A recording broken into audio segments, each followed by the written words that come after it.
Mesdames, Messieurs, bonjour et bienvenue sur notre chaîne YouTube. L'information vous place au sommet du monde.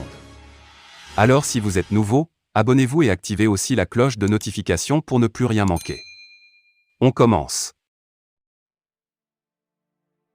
Eh bien, très chers auditeurs, vous êtes sans ignorer que seuls Blaise Compaoré et Jean-Baptiste Ouédraogo étaient présents à la réunion souhaitée par le président de la transition, le lieutenant-colonel Paul-Henri Sandaogo Damiba. De quoi nourrir bien des supputations.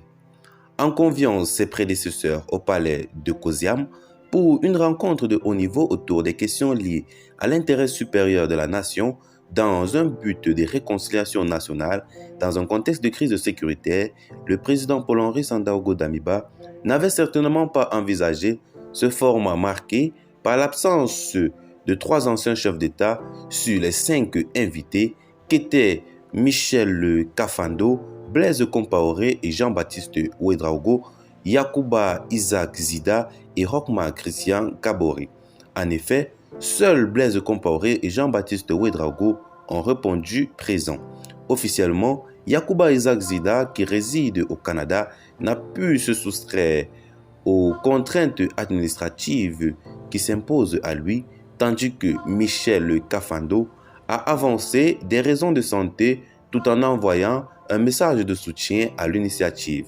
Si l'on en croit une note de la présidence, Rochma Christian Kaboré, lui, n'a pu rejoindre le lieu du rendez-vous parce qu'empêché de quitter son domicile par un groupe de sympathisants et militants du mouvement du peuple pour le progrès, MPP, son parti. En effet, au moment où s'est tenue la rencontre prévue à la présidence, à quelques 5 km de là, son domicile a été le théâtre de la mobilisation d'une foule de plusieurs dizaines de personnes. Un couac, certains sur le chemin de la réconciliation nationale dans la mouture souhaitée par les autorités actuellement au pouvoir à Ouagadougou. C'est d'abord un groupe de femmes qui a été à la manœuvre, puis des figures bien connues du parti comme Djedjouma Sanou, secrétaire adjoint chargé de la formation politique et civique, qui sont entrés en scène dans une ambiance surchauffée et sous le regard vigilant des forces de l'ordre prêtes à intervenir en cas de débordement. Terré dans sa ville, l'ex-chef d'État Rochma Christian Kaboré s'est visiblement soumis à la sollicitation de ses inconditionnels. Entre-temps, son épouse a rejoint le groupe des manifestants, mais a refusé de prendre publiquement la parole. Dans cette foule agitée, un seul mot d'ordre prévaut. Pas question que celui que les militaires ont renversé le 24 janvier dernier réponde à l'appel de son successeur, le lieutenant-colonel Paul-Henri Sandaogo Damiba.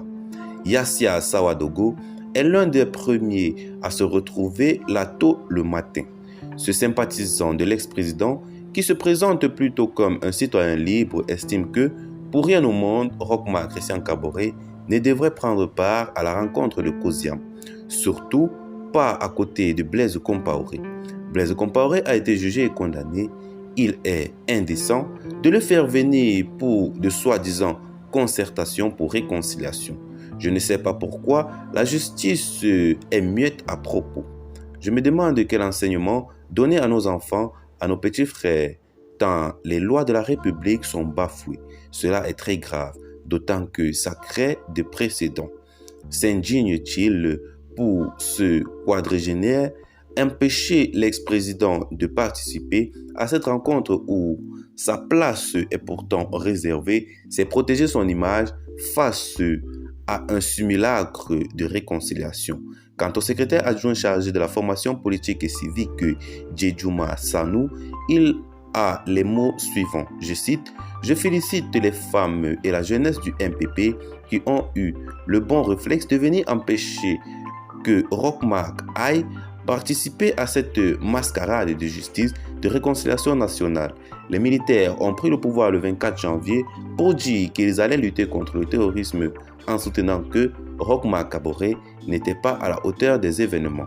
Depuis, la situation n'a qu'empiré et au lieu d'aller dans la recherche des solutions, ils sont allés chercher un autre artifice fondé sur le déni de la justice. Parce que Blaise Compaoré est un repris de justice désormais.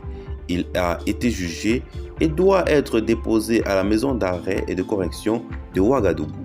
Il n'est pas digne de participer à une réconciliation puisqu'il ne se soumet pas à la justice. Alors, très chers auditeurs, qu'en pensez-vous donc? Laissez vos avis en commentaire, partagez la vidéo avec vos amis si vous l'avez trouvé notamment intéressante, abonnez-vous à la chaîne si ce n'est pas encore fait et retrouvons-nous très prochainement pour de nouvelles notes d'information. Bye bye!